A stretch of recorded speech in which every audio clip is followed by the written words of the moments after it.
중등부 예배에 오신 여러분들을 진심으로 환영합니다. 다 같이 사도신경으로 우리의 신앙을 고백하겠습니다. 나는 전능하신 아버지 하나님, 천지의 창조주를 믿습니다.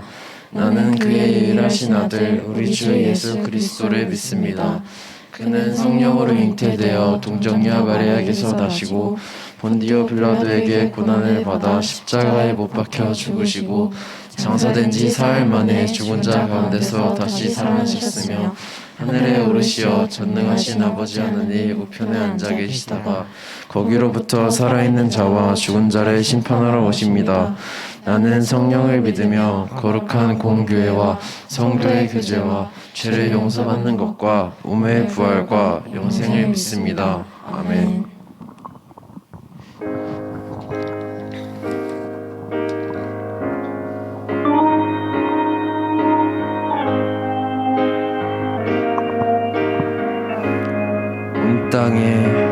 온 땅에 주인 되신 주님이 내 이름 아시며 상한 맘 돌보네.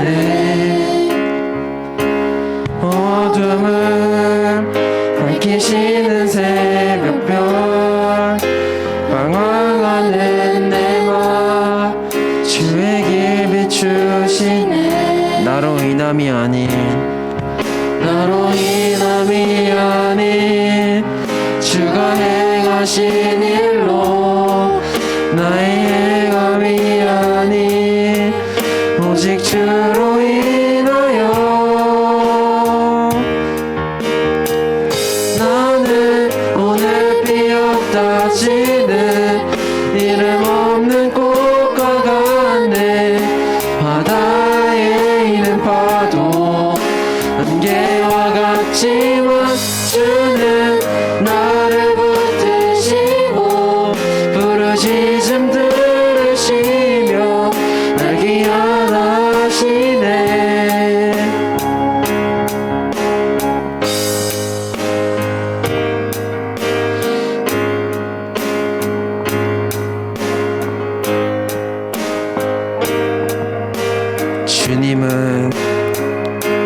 주님은 나의 죄를 보시고 사랑의 눈으로 날 일으키시네. 바다를 잠잠하게 하시듯 내 영혼의 폭풍 고요케 하시네. 나로 인함이 아닌 주가 행하신 일로 나의 행함이 아닌 오직 주로 인하여 나는 오늘 피었다 지는 이름 없는 꽃과 같네. 바다에 있는 파도 안개와 같지만 주는 나를 붙드시고 부르짖음 들으시며 날 귀환하시네. 나는 오늘 피었다 지는 이름 없는 꽃과 같네.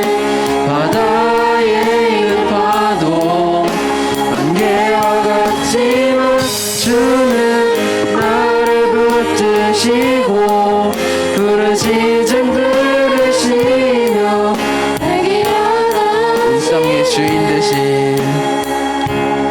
온 땅의 주인 되신 주님이 내 이름 아시며 상한 맘 돌보네.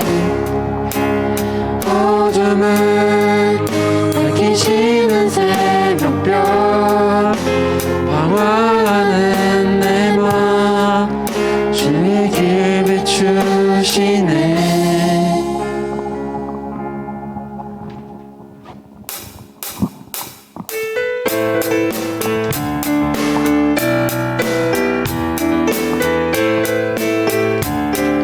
주님 한 분 분만으로 주님 한 분만으로 나는 만족해. 나의 모든 것 대신 주님 찬양해. 나의 영원한 생명 대신 예수님 목소리 높여 찬양해. 주님의 크신 사랑 찬양해. 나의 힘과 능력이 되신 주 나의 모든 삶 변화되었네. 크신 주의 사랑 찬양해. 주님 한 분만으로 주님 한 분만으로 나는 만족해. 나의 모든 것 대신 주님 찬양해. 나의 영원한 생명 대신 예수님 목소리 높여 찬양해. 주님의 크신 사랑 주님의 크신 사랑 찬양해. 나의 힘과 능력이 되신 주 나의 모든 삶 변화되었네. 크신 주 다시 한번 주님의 크신 사랑 주님의 크신 사랑 찬양해. 나의 힘과 능력이 되신 주 나의 모든 삶 변화되었네. 크신 주의 사랑 찬양해. 주의 이름 높이며 주의 이름 높이며 주를 찬양하나이다. 나를 구하러 오신 주 다시 한번 주의 이름 높이며 주의 이름 높이며 주를 찬양하나이다. 나를 구하러 오신 주를 하늘 영광 하늘 영광 버리고 이 땅 위에 십자가를 지시고 죄사했네. 무덤에서 일어나 하늘로 올리셨네. 주의 이름 높이며 주의 이름 높이며 주를 찬양하나이다. 나를 구하러 오신 주를 기뻐하나이다. 하늘 영광 버리고 하늘 영광 버리고 이 땅 위에 십자가를 지시고 제사했네. 무덤에서 일어나 하늘로 올리셨네. 주의 이름 하늘 영광 버리고 하늘 영광 버리고 이 땅 위에 십자가를 지시고 죄사했네. 무덤에서 일어나 하늘로 올리셨네. 주의 이름 높이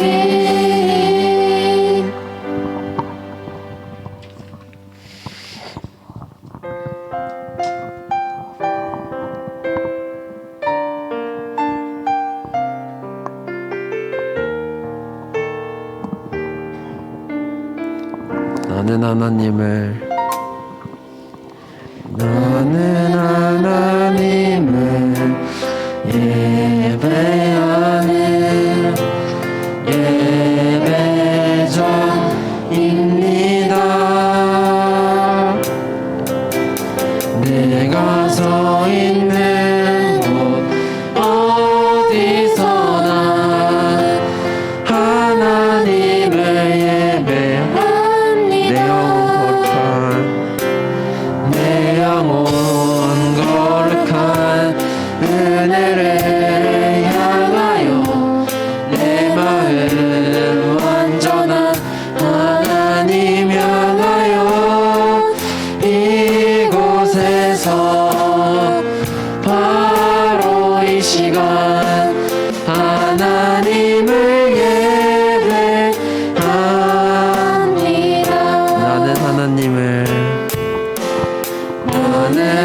하나님을 예배하는 예배자입니다. 내가 서 있는 곳 어디서나 하나님을 예배합니다. 내 영혼 거룩한 내 영혼 거룩한 은혜를 향하여 내 마음 완전한 하나님 향하여 이곳에서 바로 이 시간 하나님을 예배합니다.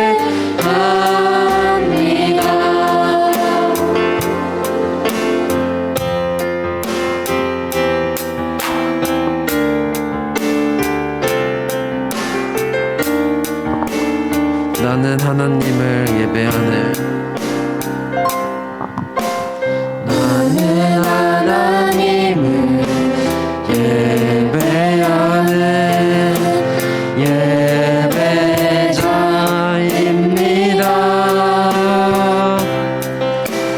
내가 서 있는 곳 어디서나 하나님을 예배합니다. 내 영혼 거룩한 은혜를 향하여 내 마음 완전한 하나님 향하여 이곳에서 바로 이 시간 하나님을 예배 마지막으로 내 영혼 거룩한 내 영혼 거룩한 은혜를 향하여 내 마음 완전한 하나님 향하여 이곳에서 바로 이 시간 하나님을 예배합니다.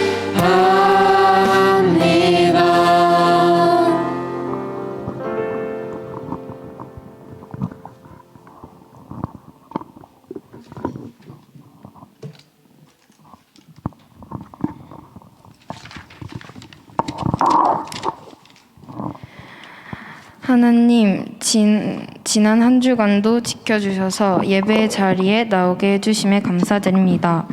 학교 생활을 하면서 하나님을 잊어버리고 살아갈 때가 있었습니다. 그래서 내 생각대로 행동하고 판단했습니다. 용서해 주세요. 내 말씀과 기도로 하루하루를 살아가게 도와주셔서 지혜를 더하여 주세요. 말씀을 전해주시는 목사님의 건강을 지켜주시고 말씀을 전해주실 때 지혜를 더하여 주셔서 말씀을 듣는 우리에게 은혜가 되게 해주세요. 늘 찬양으로 섬기는 찬양팀을 통해 축복의 통로가 되도록 은혜와 지혜를 더해주세요. 코로나로 인해서 현장 예배에 나오지 못하고 영상 예배로 드리는 중등부 모두에게 같은 은혜의 축복을 내려주세요.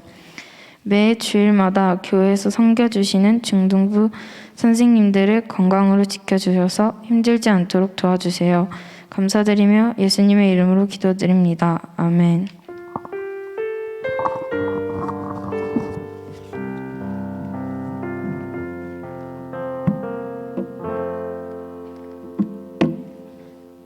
오늘 우리에게 주신 하나님의 말씀은 창세기 28장 10절부터 28장 10절부터 22절까지인데 제가 잘못 전달한 것 같아요.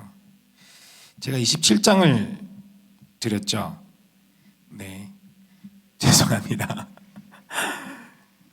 네, 우리 선생님께서 준비하신 말씀은 아마 27장 10절부터 22절까지였어요. 근데 제가 오타를 해가지고 28장 10절부터 22절까지의 말씀인데, 네, 제가 우리 선생님께 잘못 드려서 이제야 제가 딱 눈에 들어왔네요. 창세기 28장 10절부터 22절까지의 말씀을 제가 읽도록 할게요. 제가 읽도록 할 텐데 혹시 우리 친구들 성경책을 가지고 있으면 우리 성경책을 같이 펴서 봐도 좋겠고 혹시 스마트폰에 어플이 있으면 성경 어플이 있으면 같이 열어서 읽어볼 수도 봤으면 좋겠습니다. 창세기 28장 10절부터 22절까지의 말씀입니다. 제가 읽을게요. 야곱이 브엘세바에서 떠나 하란으로 향하여 가더니 한 곳에 이르러는 해가 진지라 거기서 유숙하려고 그곳에 한 돌을 가져다가 베개로 삼고 거기 누워 자더니 꿈에 본즉 사닥다리가 땅 위에 서 있는데 그 꼭대기가 하늘에 닿았고 또 본즉 하나님의 사자들이 그 위에 오르락 내리락 하고 또 본즉 여호와께서 그 위에 서서 이르시되 나는 여호와니 너의 조부 아브라함의 하나님이요 이삭의 하나님이라 내가 누워있는 땅을 내가 너와 내 자손에게 주리니 내 자손이 이 땅에 티끌같이 되어 내가 서쪽과 동쪽과 북쪽과 남쪽으로 퍼져 나갈지며 땅의 모든 족속이 너와 내 자손으로 말미암아 복을 받으리라. 내가 너와 함께 있어 내가 어디로 가든지 너를 지키며 너를 이끌어 이 땅으로 돌아오게 할지라. 내가 내게 허락한 것을 다 이루기까지 너를 떠나지 아니하리라 하신지라. 야곱이 잠이 깨어 이르되 여호와께서 과연 여기 계시거늘 내가 알지 못하였도다. 이에 두려워하여 이르되 두렵도다 이곳이여 이것은 다름 아닌 하나님의 집이요 이는 하늘의 문이로다 하고 야곱이 아침에 일찍이 일어나 베개로 삼았던 돌을 가져다가 기둥으로 세우고 그 위에 기름을 붓고 그곳 이름을 벳엘이라 하였더라. 이 성의 옛 이름은 루스더라. 야곱이 서원하여 이르되 하나님이 나와 함께 계셔서 내가 가는 이 길에서 나를 지키시고 먹을 떡과 입을 옷을 주시어 내가 평안히 아버지 집으로 돌아가게 하시오면 여호와께서 나의 하나님이 되실 것이요 내가 기둥으로 세운 이 돌이 하나님의 집이 될 것이요 하나님께서 내게 주신 모든 것에서 10분의 1을 내가 반드시 하나님께 드리겠나이다 하였더라. 아멘. 네. 잘 준비가 되셨습니까? 네, 제가 못 봤는데. 네, 감사합니다. 계속해서 우리 지난주에 이어서 기독교 가정에서 태어났어도라는 주제로 같이 여러분하고 말씀을 나누려고 합니다. 오늘 우리가 읽은 본문에서는 제가 읽었던 본문에서는 야곱이 고향 자기 부모 집을 떠나서 자기 엄마 그러니까 리브가의 고향이고 그 외가댁인 밧담 아람이라는 지역, 특히 그러니까 하란이라는 지역으로 이제 출발하는 여정이에요. 이 하란은 어떤 곳이냐면 그 야곱의 아빠 이름이 뭐죠? 갑자기 퀴즈네. 야곱의 아빠 이름이 뭐예요? 이삭이에요. 네, 이삭. 그러면 야곱의 할아버지 이름은 뭘까요? 아브라함. 네, 훌륭합니다. 네, 훌륭해요. 아브라함이 이 가나안 땅에 오기 전에 머물렀던 도시의 이름을 아는 친구가 있어요, 혹시? 알면은 대박. 네. 목사님 아까 좀 전에 얘기하긴 했어요. 하란이라는 지역. 갈대아 우르라는 지역에서 이 가족이 이제 이주를 했어요. 이제 이렇게 와서 이 하란이라는 지역에 왔어요. 이 지역에 어떤 지역이냐면 이런 이 무역 교통 그러니까 무역 상인들이 되게 많이 지나다니는 그런 도시예요.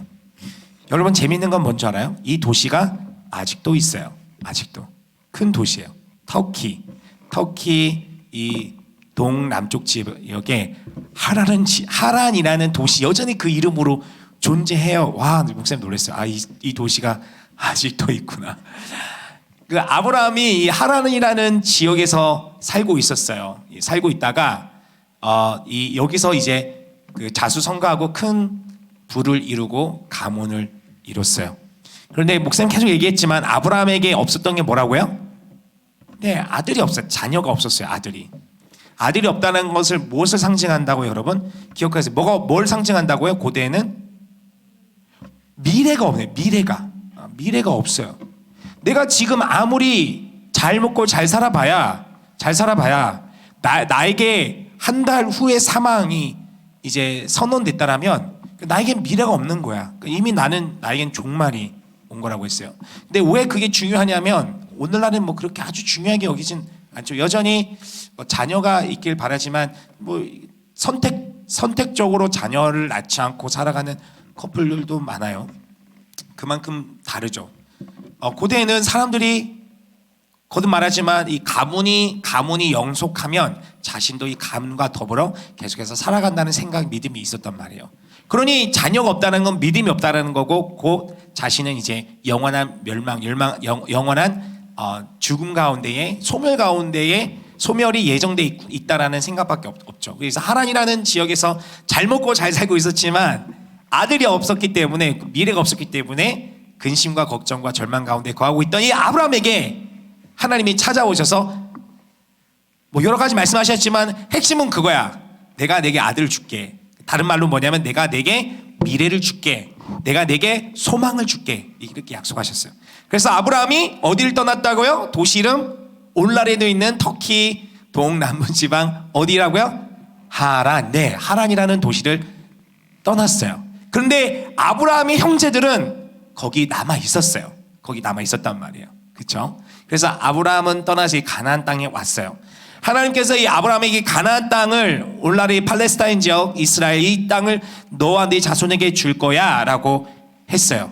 더불어 지금 이 땅에 살아가고 있는 이 가나안 족속들에게는 하나님이 심판을 내리실 거라고 했어요. 지금 당장 아니고 나중에. 왜냐하면 이 사람들이 너무 악했거든요. 너무 죄로 가득했어요. 다른 사람들에 대해서 너무나 악하게 서로를 그렇게 대했단 말이에요. 그러나 그 죄가 아직 가득 찬 게 아니야. 그 죄가 가득 차기까지는, 하나님께서 심판을 내리실 정도의 어떤 죄가 가득하기 전까지는 때는 이제 400년이라는 시간이 이제 걸리는 거란 말이에요. 그 전까지는 그냥 그 땅에서 살아가는 거야. 그래서 아브라함은 가나안 땅 지역의 여인들과 자기 자손이 결혼하기를 원치 않았어. 그러니까 이삭이 가나안 땅에도 사람이 있었는데 굳이 이삭의 아내, 그러니까 자신의 며느리를 구하기 위해서 자신이 떠났던 자신의 동족이 살고 있는 하란으로 자기 종을 보냈어요. 그래서 이삭의 아내 리브가를 거기서 데려온 거예요. 왜? 가나안 땅의 사람들은 이미 하나님의 멸망이 선언된 사람들이기 때문에, 그러니까 하나님께서 기뻐하지 않은 사람들, 그러니까 죄를 계속해서 짓기 때문에 그 사람들과 같이 지내기를 원치 않았어요. 왜냐하면 그 사람들과 같이 결혼해서 지내게 된다는 건, 여러분, 결혼은 하나의 문화가 만나는 거예요. 하나의 문화가. 여러분이 살아왔던 삶의 방식, 그걸 문화라 그래요. 그러니까 여러분의 개인의 문화. 그러니까 여러분 나중에 만나게 될 그 사람의 그 개인의 문화. 여러분 문화가 다르면 어떤 줄 알아요? 충돌이 일어나. 그러니까 서로 싸우는 거야. 서로 싸워요. 다르니까. 불편하니까. 그러니까 불편한 것을 수용하고 열어주고 받아주면 괜찮은데, 내가 불편하기 때문에 나의 이기심이 발로가 되어서 그 상대방의 문화를 거절하는 거예요. 왜 인종차별이 왜 일어나요? 왜 미국에서 왜 그렇게 참 재밌죠. 흑인들 자기가 인종차별을 받았고 그렇게 했으면 다른 사람들을 인종차별하고 그러면 안 되는데, 저기 아시아계를 가장 차별하게 또 하는 사람들 보면 또 흑인들도 많이 있어요. 그렇죠? 내로남불이야. 그런 거 보면 좀 화가 나요. 목사님 친구도 있어가지고, 목사님 친구와 또 아는 지인들이 여럿 있어서 걱정돼서 전화하면은 뭐 괜찮은데 돌아다니기 무섭다고 하다고 해요. 그래서 여러분 어쨌든 하나의 문화와, 그러니까 자기 문화가 다르기 때문에 다른 사람, 힘 있는 사람들을 억압하기도 해요. 그러니 문화와 문화가 만나는 거예요. 문화가 만나기 때문에 그 문화를 내가 수용한다는 것은 그 문화를 내가 받아들이고 내가 그 문화에 젖어든다라는 거예요. 그러니 아브라함은 이 가나안의 문화를 받아들이길 원치 않았어요. 왜? 거듭 말하지만 하나님께서 기뻐하지 않는 문화였기 때문에. 그래서 자기 며느리를 다시 자기가 떠났던 제2의 고향이라고 했던 하란에서 데려온 거예요. 리브가가 왔어요.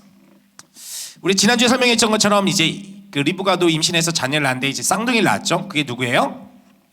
에서와 야곱이죠.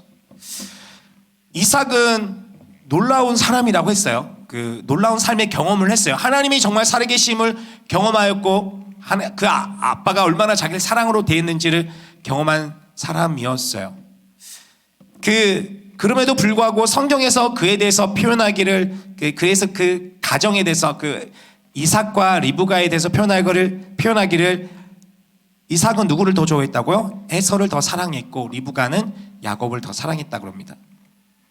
거듭 말하지만 부모님이 10손가락 깨물어 안 아픈 손가락이 어디 있냐고 그러는데 안 아픈 손가락이 있어요. 정말로. 네, 있더라고요. 있어요. 그런데 부모가 스스로 그 마음에 정말 좋은 부모라면 대부분의 부모님들은 그래요. 지혜롭게. 그 사랑을 공평하게 나눠주도록 애쓰죠. 누구 하나 편애함이 없이. 그래서 그 누구 하나 상처받지 않도록. 왜냐하면 자녀들은 본능적으로 부모의 사랑을 계속 받기로 원한단 말이에요. 충분하게. 그런데 부모님이 섭섭하게 나보다 내 다른 형제에 대해 더 잘해주고 그러면 화가 나는 거야. 왜 엄마는, 왜 아빠는 나보다 언니를, 나보다 오빠를, 나보다 형을, 나보다 왜 동생을 이렇게 하지? 왜 엄마 아빠는 이렇게 행동하지? 라고 언제나 섭섭한 마음 가져요. 근데 부모 입장에서는 충분한 사랑을 베풀어 줬다고 생각을 하지만 사람인지라 때로는 이게 잘 안 될 때도 있어요. 그러나 최대한 공평하게 그 동일한 사랑들을 주려고 노력을 하시죠. 그런데 어떤 분들은 대놓고 편애하시는 분들도 있어요. 많지 않을 거라고 생각됩니다만 정말 대놓고 편애하는 분들도 있어요. 대놓고 동일한 자녀인데도 불구하고 어떤 특정한 자녀에게 된 자기가 실망을 한 나머지 다른 자녀에게 기대를 하고 다른 자녀에게 자신의 마음을 쏟아부으면서 그 자녀에 대해서 편애해요.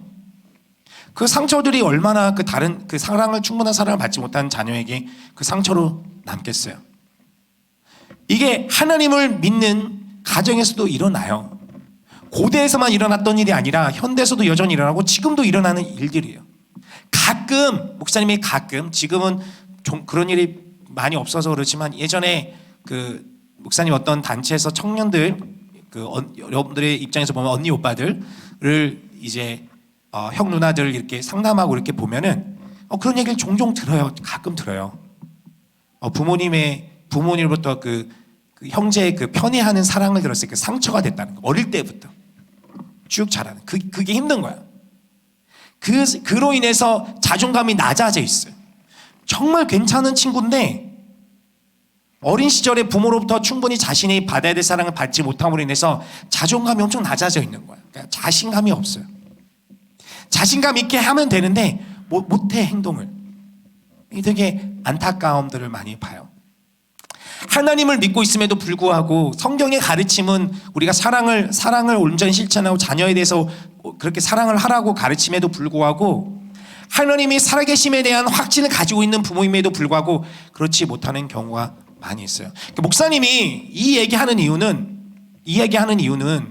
무거운 주제에 대해서 나누는 이유는 근데 여러분하고 해당상 이 기독교 가정에서의 부모님에 대한 어떤 신앙에 대해서 그리고 태도에 대해서 얘기할 때 여러분하고 여러분의 어떤 태도와 직접적으로 연관이 없을지는 모르겠어요. 그러나 이 얘기하는 이유는 뭐냐면 그러므로 말미암아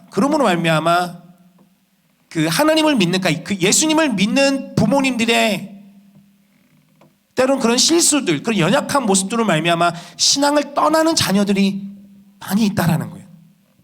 그러니까 목사님이 얘기하고 있는 것도 혹시 우리 친구들의 대부분의 부모님은 좋은 부모님일 것이고 그렇게 또 지혜롭게 다 좋은 부모님이시죠.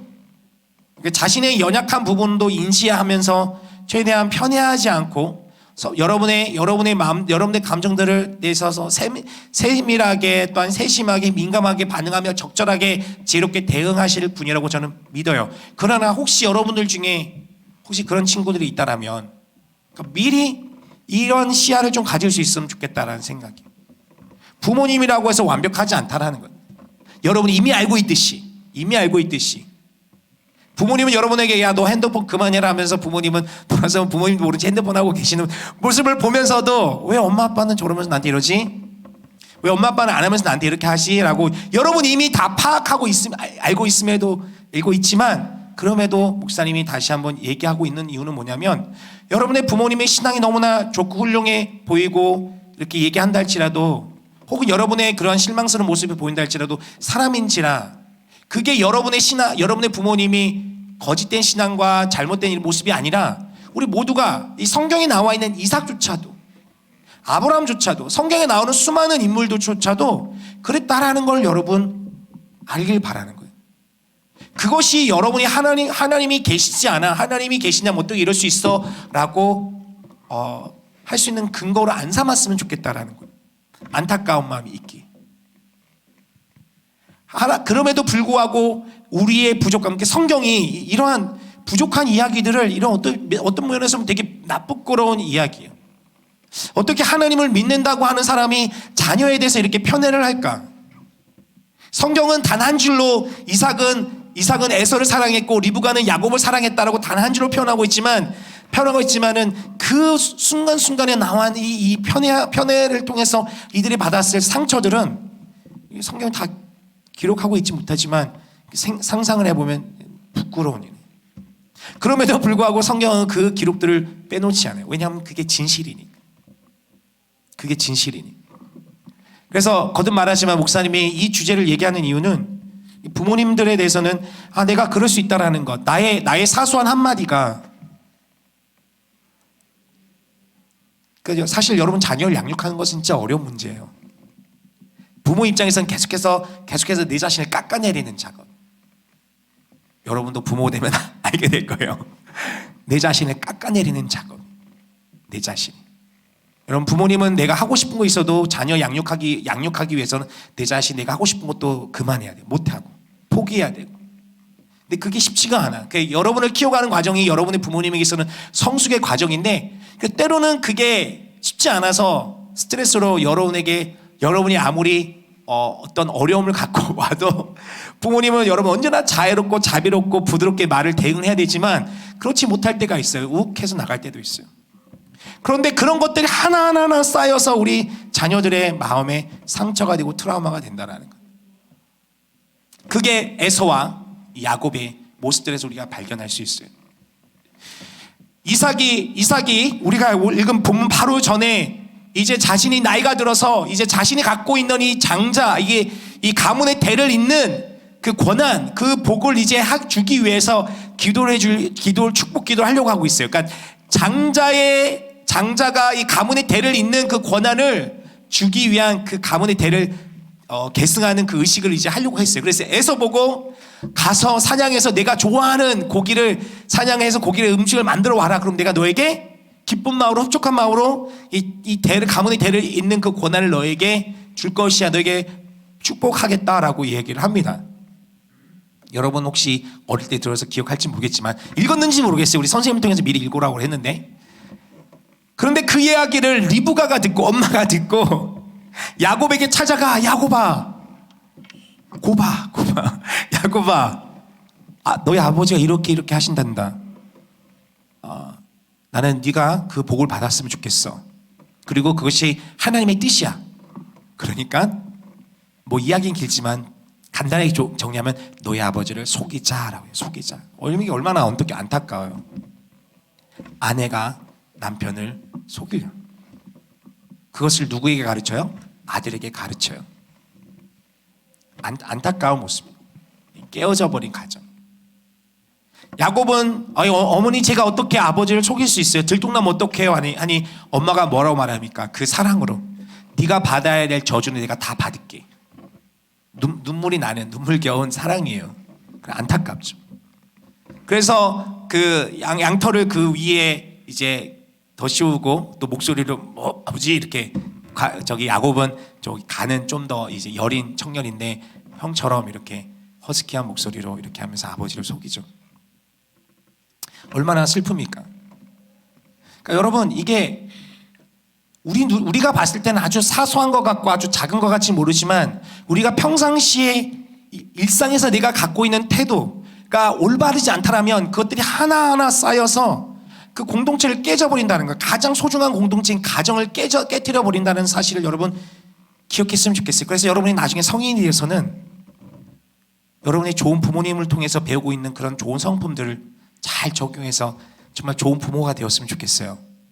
그런 편애하고 또한 어떤 이런 가벼운 말로 상처 주고 날카로운 말로 상처 주는 부모가 아닌. 그래서 어쨌든 야곱이 대신 그 장자권을 계승하며 그 복을 받아요. 그 축복기도를 받아요. 그 계승 이식을 받는 거예요. 근데 이제 에서가 화가 나면, 형이 화가 나죠. 얼마나 화가 나고 분노에 찼는지 야곱을 죽이겠다라고 말할 정도. 너무 화가 나니까. 저 녀석을 내가 없애버릴 거야. 저 녀석 없애서 내가 다시 그 복을 받을 거야. 너무 화가 나니까. 여러분, 부모님이 가장 마음이 아픈 게 뭐냐면 형제가 싸우는 거예요. 형제가 싸우는 모습 보면 너무 마음이 아파. 누가 잘했건 잘못했건 떠나서 하나님께서 우리를 볼 때 가장 슬픈 건 뭐냐면 누가 잘했건 잘못했건 떠나서 주의 자녀들이 싸우는 것, 하나님의 백성들이 싸우는 것, 다투는 것, 네가 오라 내가 오라 하면서 싸우는 것, 가장 슬퍼하세요. 그러니 이 모습을 보기 너무나 힘들었던 엄마 리브가가 야곱에게 이야기합니다. 잠깐 엄마의 오빠가 살고 있는 그 고향, 그 하란으로, 바단 아람으로 떠나라. 거기서 지내서 한동안 너의 형의 분노가 사그라들면 돌아와라 라고 하고, 이삭에게, 자기 남편에게는 어떻게 설득하냐면 또 그게 목적이기도 하니까요, 에서가 자꾸 이 가나안 지역에 살아가는 여성들과 결혼을 하니까 너무나 근심이 된다. 근데 이삭과 리브가가 근심이라고 그랬어요. 에서가 자꾸 가나안 땅의 여성들과 결혼을 하니까. 왜냐하면 하나님께서 기뻐하시지 않는 일을 자기 자녀가 그렇게 하고 있으니 너무나 근심과 걱정이 되는 거예요. 혹시 하나님께서 이 가정에게 약속하셨던 그 약속들을 혹시 하나님께서 거둬가실까봐 걱정이 있었어요.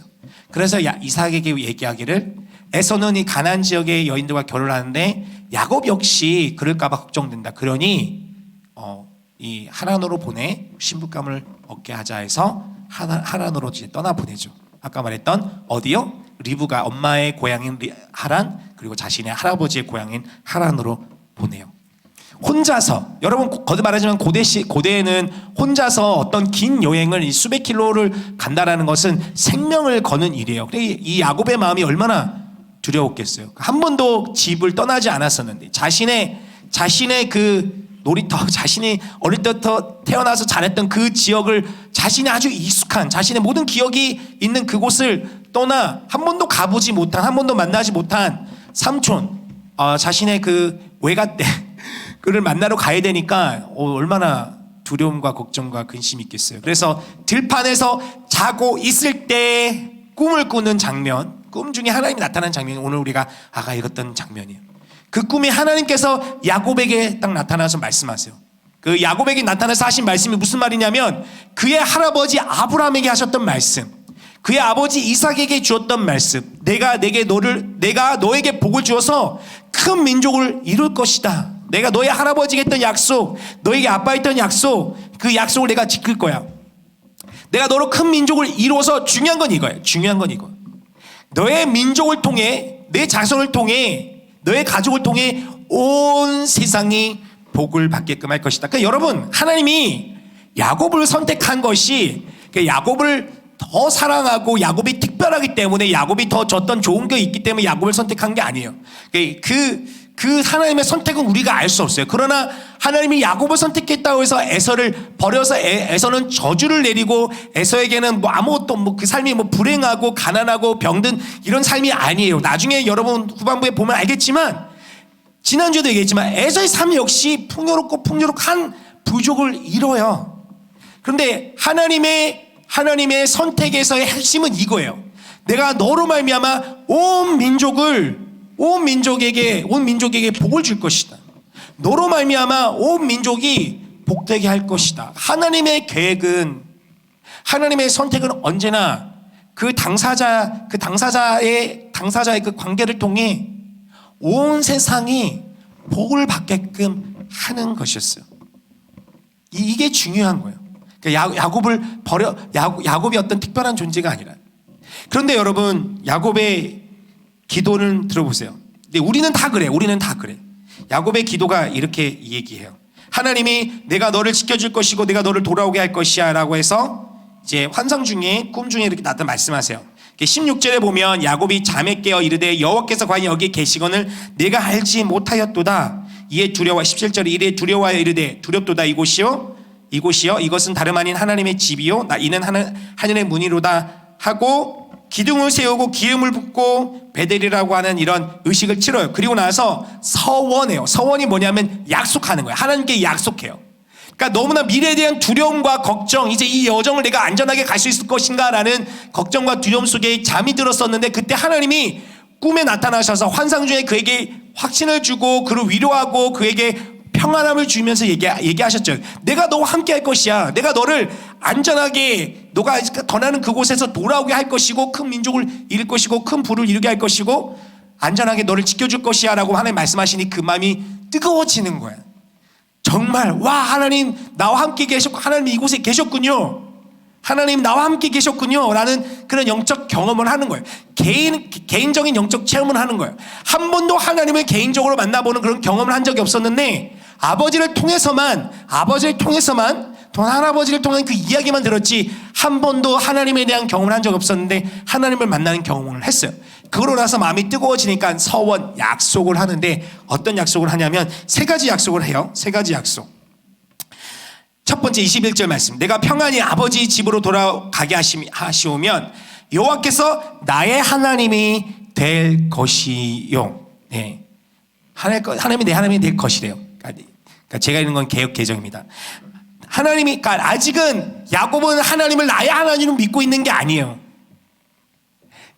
아브라함의 하나님이 이삭의 하나님, 자기 할아버지 하나님, 자기 아빠의 하나님이긴 한데 나의 하나님은 아니야. 여러분하고 똑같아. 왜 우리 엄마 아빠가 하나님을 믿는데 엄마 아빠가 교회 가라고 하고 있고 하나님이 계신 건 알겠어. 야곱도 하나님이 계신 거 알아. 하나님께서 복을 주시는 분이신 줄 알아. 그런데 단 한 번도 자신의 하나님으로 고백한 적이 없어요. 왜? 하나님이 자기를 어떻게 잘 대해주는지 자기는 직접적으로 경험해 본 적이 없으니까. 그런데 이제 하나님이 내가 너를 지켜주고 내가 너를 돌아오게 할 거야. 내가 너의 할아버지에게 너의 아빠에게 약속했던 것을 지킬 거야 라고 얘기를 했는데 그 하나님을 만나고 나서 위로를 얻으니까 야곱이 얘기를 하는 거야. 하나님 나를 다시 안전하게 돌아오게 하시면 하나님이 나의 하나님이 될 것이며 첫 번째.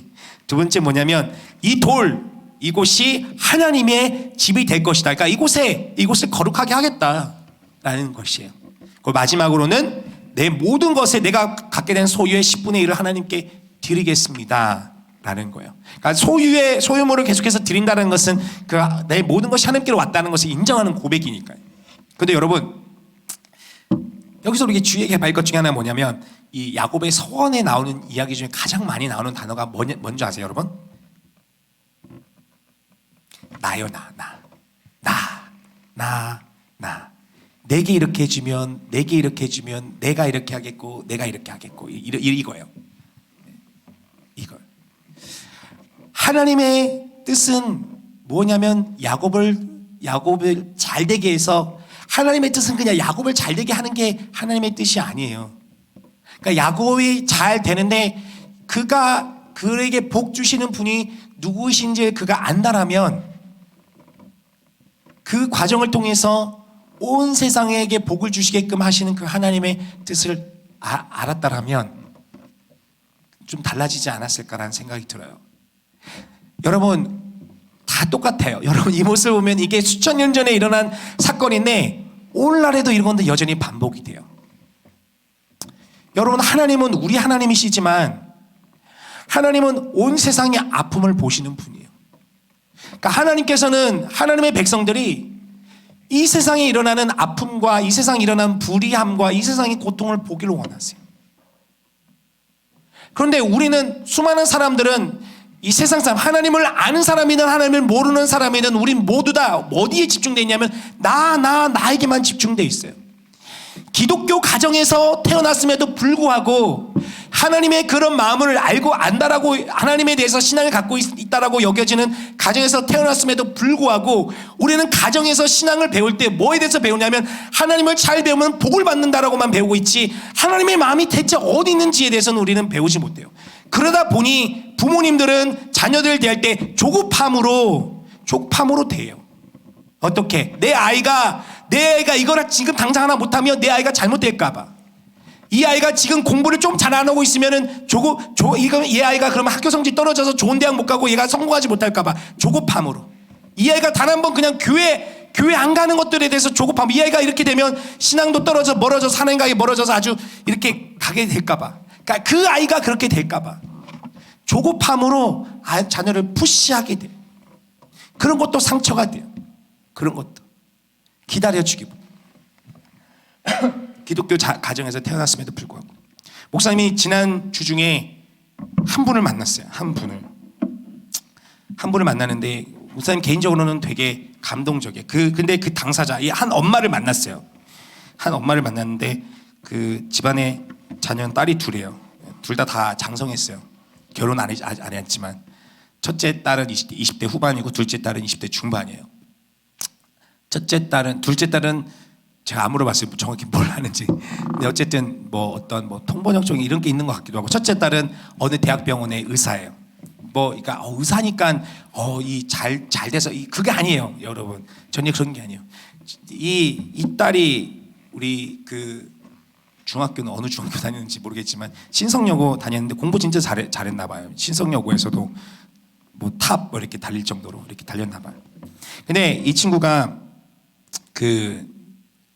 중학교 신앙생활은 잘 모르겠고 어머니 집사님의 얘기를 통해서 들으면 고등학교 1학년 때 여러분 호모사피엔스라는 책 아는지 모르겠어요. 수년 전에 왔는데 그 목사님도 산옥 아직 읽지 못해놓고 수년 전에 산옥 읽지 못하고 있어요. 근데 그 친구가 이제 그 책을 읽고 나서 이 신앙은 다 거짓이야 막 이렇게 말을 하는 거예요. 이게 뭐 이론적 목사님 설교 들어도 목사님 어떤 예화를 들었는데 어떤 동물의 본능적인 어떤 이런 걸 얘기를 했는데 하여튼 되게 똑똑한 친구야. 그러니까 자신이 갖고 있는 논리를 가지고 자신이 갖고 있는 공부한 것, 과학적 지식과 이런 것들 논리를 가지고 목사님 설교를 들고 나서 목사님 설교가 논리적으로 옳지 않다는 걸 집에 와서 엄마한테 막 이렇게 얘기를 했나 봐요.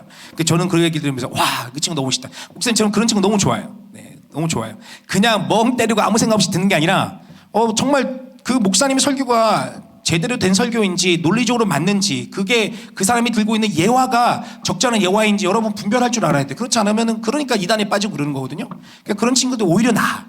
정말로. 그래서 훌륭하네요. 그래서 근데 어쨌든 하나님 뭐 신앙 이 성경 말씀은 그랬어요. 하여튼 되게 무신론적으로 방향을 막 가고 그랬대요. 고등학교 1학년 때. 똑똑한 친구죠. 그래서 막 교회 가는 것도 별로 안 좋아하고. 그래서 근데 지금 어떠냐? 그 대학병원에 이제 갈 때 저기 인터뷰할 때 거기 그 교수가 어느 직분인지 교수님이 그 자매를 이제 인터뷰할 때 당신은 인턴 과정에서 이렇게 다 주위의 간호사들한테 소문날 정도로 그러니까 주의를 그렇게 지키는 거야. 어느 순간이 있든 무슨 어떤 일이 있어도 주의를 지키기 위해. 당직 근무를 돌아오다가 주일에 자신이 당직 근무가 서면 주중에 당직 근무를 한 번 더 설 정도로 주일은 지킬 정도로 어떻게 최소한 예배를 빠지지 않는다라는 그런 신앙의 열정을 가지고 있는 그런 자매예요. 근데 이렇게 어떻게 제가 물어봤어요. 어떻게 이렇게 바뀌었냐. 그래서 그 집사님이 얘기를 하기를 좀 서서히 바뀌어서 정확히 언제 바뀌었는지는 모르겠는데 한번 기억날 만한 이벤트는 뭐였냐면 고등학교 3학년 때 이제 6월에 있는 모평을 보는데 너무 못 봤나 봐. 못 봤는데 학교 나오면서 신성여고 정문 나오면서 이제 엄마가 이제 데리러 갔겠죠. 픽업하러 갔겠죠. 신성여고 정문 나오는데 목사님 수준에는 대다수 우리 수준에는 잘 봤겠죠. 근데 본인 수준에서는 이제 좀 못 봤나 봐요. 그래서 막 울면서 나오는 거예요. 너무 울면서 나오니까 엄마 입장에서는 위로를 해줘야겠는데 위로를 못 해주겠. 그러니까 본인은 괜찮아라고 말하고 싶은데 당사자가 안 괜찮은데 어떻게 괜찮다고 말을 해요. 여러분 부모님 이거 기억해 주시면 좋겠어요. 너무 푸시하는 것도 안 좋은데 너무 섣부로 위로도 별로 안 좋아요. 학생들은 또 공부 나는 더 잘하고 싶은데 공부 안 해도 괜찮고 싫어해. 애들이 싫어하더라고요. 네. 그래서 이분이 참 지혜로워요. 위로해 주고 싶은데 본인이 안 괜찮으니까 섣불리 위로를 못 하겠대요. 그래서 옆에 자식이 딱 앉았고 이제 집사면 차 타고 이렇게 나오는데 얘가 너무 우니까 힘들었대요. 그래서 그 다음 말이 제가 놀랐어요.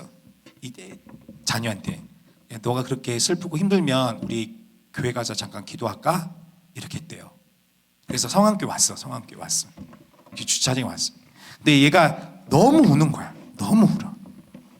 너무 우는 거야. 근데 교회는 또 어둡기도 하고, 그러니까 좀 이제 이게 안에 어두우니까. 근데 엄마가 뭐라고 얘기했냐면, 그러면 너가 마음이 괜찮아질 때까지 엄마는 여기서 너를 위해서 기도하고 있을게. 이렇게 얘기한 거예요. 그 자리에서. 1시간 동안. 그 옆에서. 그 친구는 계속 울었대요.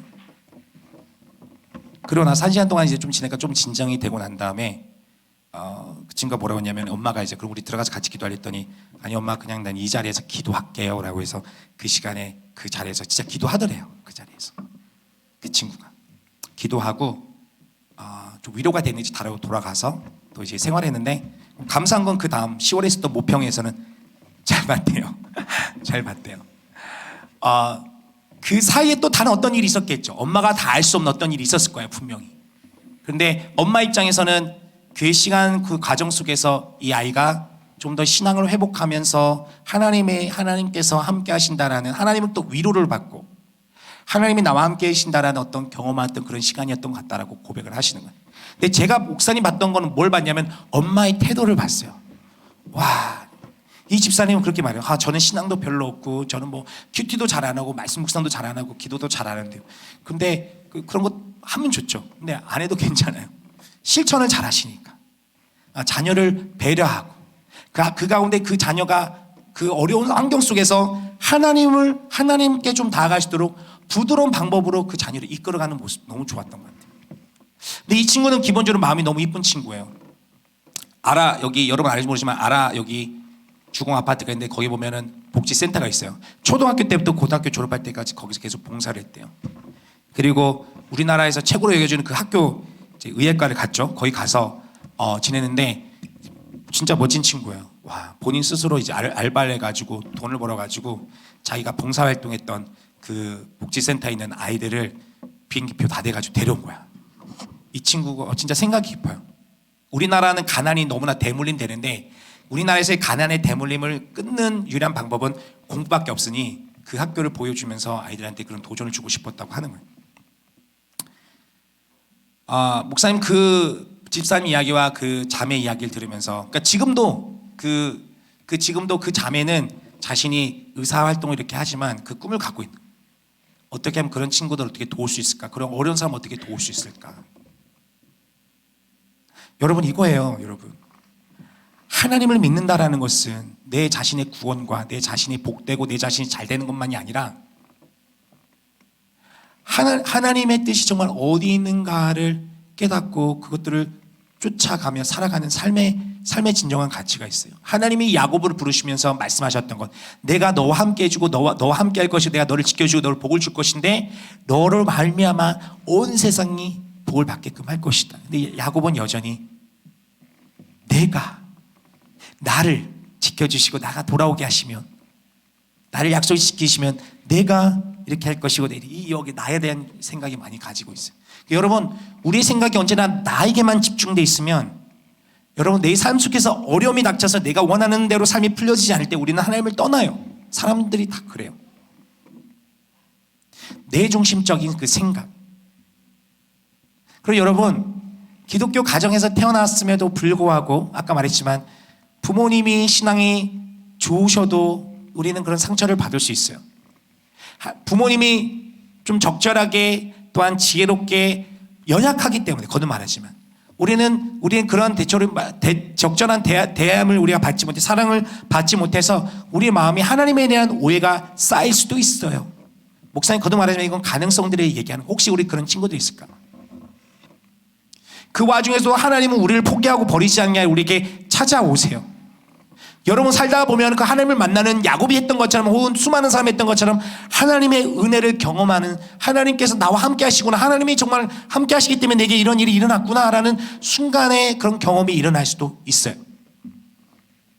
근데 그럼에도 불구하고 우리가 여전히 계속해서 내 자신에게만 집중하고 살아간다면 내가 원하는 대로 삶이 풀려지지 않을 때 우리는 하나님을 떠나고 하나님에 대한 신앙을 포기할 수도 있어요. 버릴 수도 있어요.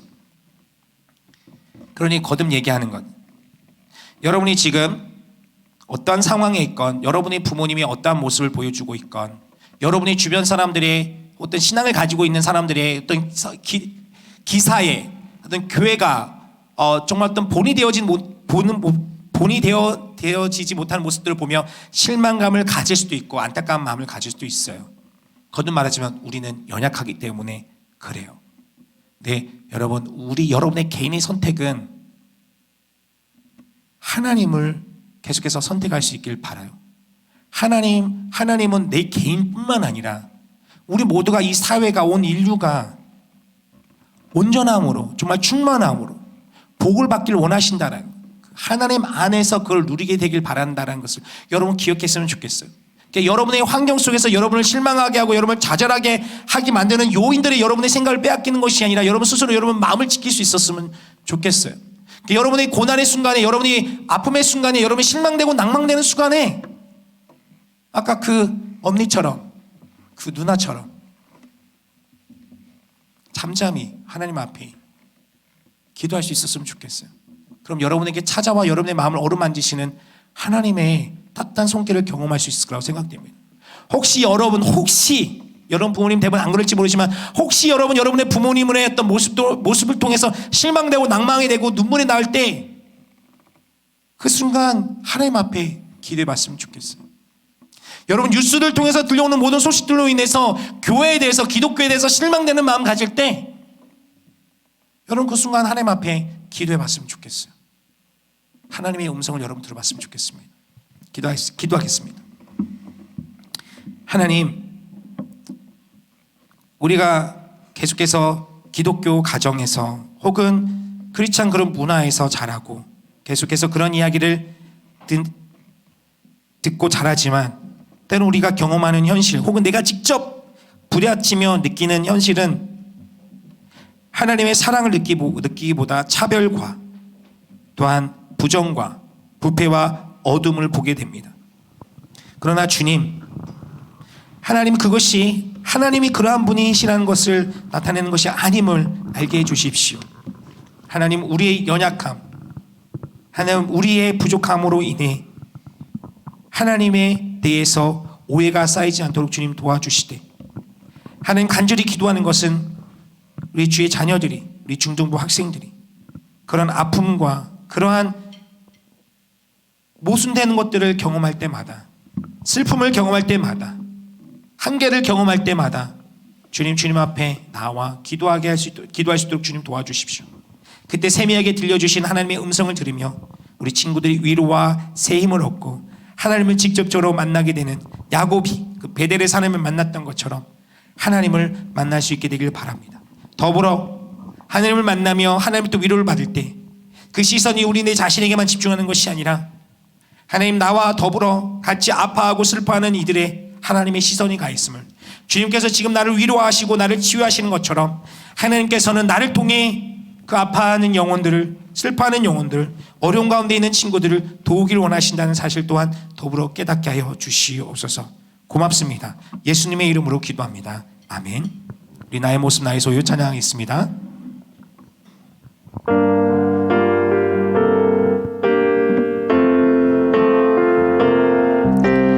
나의 생명을 드리니 주 영광 위하여 사용하옵소서. 내가 사는 날 동안에 주를 찬양하며 기쁨의 제물 드리니 나를 받아주소서. 주님 고맙습니다. 주님께 나와 예배를 드리며 하나님에 대한 존중과 하나님께 향한 그 예배하는 마음, 경외하는 마음을 표현할 수 있게 해주셔서 고맙습니다. 주님, 우리 친구들에게 복을 주셔서 하나님께서 함께 하시는 삶, 하나님께서 높이는 삶이 어떠한 삶인지 우리 친구들이 직접 경험하게 하여 주시옵시고, 우리 야곱이 베델에서 하나님 만났던 것처럼 우리 일상의 삶 속에서, 우리 친구들의 가정에서, 우리 친구들의 학교 교실에서, 하나님 우리의 어떤 길거리에서든 하나님 어려운 시기에 정말 낭망하는 시간들 속에서 도움의 손길을 뻗으시는 하나님을, 또한 기쁨의 순간 속에도 그 삶을 충만하게 만드시는 하나님을 만나고 경험하게 하여 주시옵소서. 중간고사가 다가옵니다. 우리 학생들 너무 스트레스 받지 않도록, 하지만 최선을 다하며 그 최선을 다한 자신의 노력의 결실을 맛보며 성취감을 또 경험하러 말미암아 더욱더 성장하게 되는 우리 중등부 학생들이 되게 함께하여 주시옵소서. 고맙습니다. 예수님의 이름으로 기도합니다. 아멘. 우리 주 예수 그리스도의 은혜와 아버지 하나님의 사랑과 성령님의 함께 하심이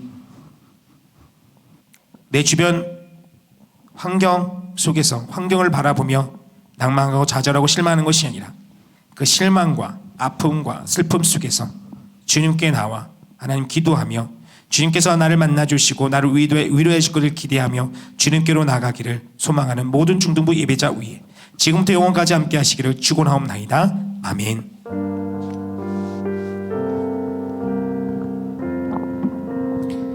네, 예배 마쳤고 우리 같이 예배한 친구들 너무나 고맙습니다. 우리 수반 예배팀도 네 고맙습니다. 우리 박수로 한번 격려해 줬으면 좋겠어요. 네. 네. 우리 다음 주 예배 섬김은 1학년 3반입니다. 네. 우리 기억해 주시고 같이 잘 참여해 주셨으면 좋겠습니다. 우리 선생님들과 인사 나누고 우리 잠깐 반 모임만 하고 흩어지도록 하겠습니다.